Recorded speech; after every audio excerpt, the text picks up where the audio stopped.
I never thought I'd be talking about football on News.Markets, but of course Premier League football is big business. The most expensive transfer window ever has closed with a record £870 million spent on superstar soccer signings. But UK Premier League clubs might be tickled to know they actually saved money this year thanks to the strength of the pound against the euro. Analysis from corporate forex broker Phoenix Partners shows that English clubs saved £85 million on the £483 million spent on buying players from European clubs. Acquisition costs for those players have been up to 17% cheaper since the transfer window closed last year on the 1st of September 2014. Because since then, the pound has steadily risen from below 1.24 euros to a high of 1.44 in July 2015. Richard DeMeo, Managing Director of Phoenix Partners, joins me now. Thanks ever so much for coming in. This really puts the price they have on footballers' heads and, of course, currency markets into perspective, doesn't it? Yeah, sort of, public interests and financial markets meet here a little bit. So often the focus really is on talk of the player and the value of the player and how they're performing. But really, some small detail, which is often overlooked, like the financial market moves, has had a huge impact on the activity we've seen this year, yeah. So the number crunchers have been really busy then, but behind the scenes. But I suppose what they've gained in terms of, when it comes to purchasing these players, they've lost when they've sold players to European sides. Yeah, there are examples in each case, really. Typically speaking, the sort of those who have benefited are people who are buying European players, and that's why we've seen sort of a record increase of people who are buying clubs, UK clubs, buying from Europe. Those who have managed their currency well will have enjoyed a 17% reduction in the cost of these players. And again, there's a lot of focus on the chairman and managers looking for players and protracted negotiations for players.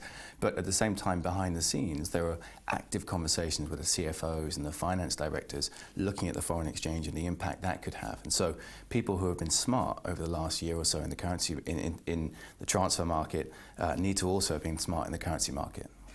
You work very closely with one Premier League club. Has their mindset changed as they've been keeping an eye on what's been happening with the euro? Yeah, absolutely. In this transfer period, we work very closely with one in particular, but we speak to quite a few clubs and work with them with regards to the sort of foreign exchange side of their business. And as I said, you actually need very active conversations going on the whole time, because even in the space of this transfer period, the transfer window of the last few months, we've seen 5 or 6% moves in the sterling-euro rate. So the chairman and manager are looking at players. They have a sense of what that means for them in sterling terms. If they overlook the currency, they could commit to the player and then suddenly find themselves to be, 2, 3, 4, 5 million pounds offside in terms of the cost of the player. I love the football lingo here. £2 million offside. It's fantastic. What's your outlook then for the euro? What would be the best case scenario for those football number crunchers? Sure. Well, I think the thing to remember as well is that people who have finalised the purchase of players from European clubs in this transfer period haven't paid for them there and then. In fact, many of them will pay for them over a sort of payment schedule that's predefined over sort of 2 or 3 years even.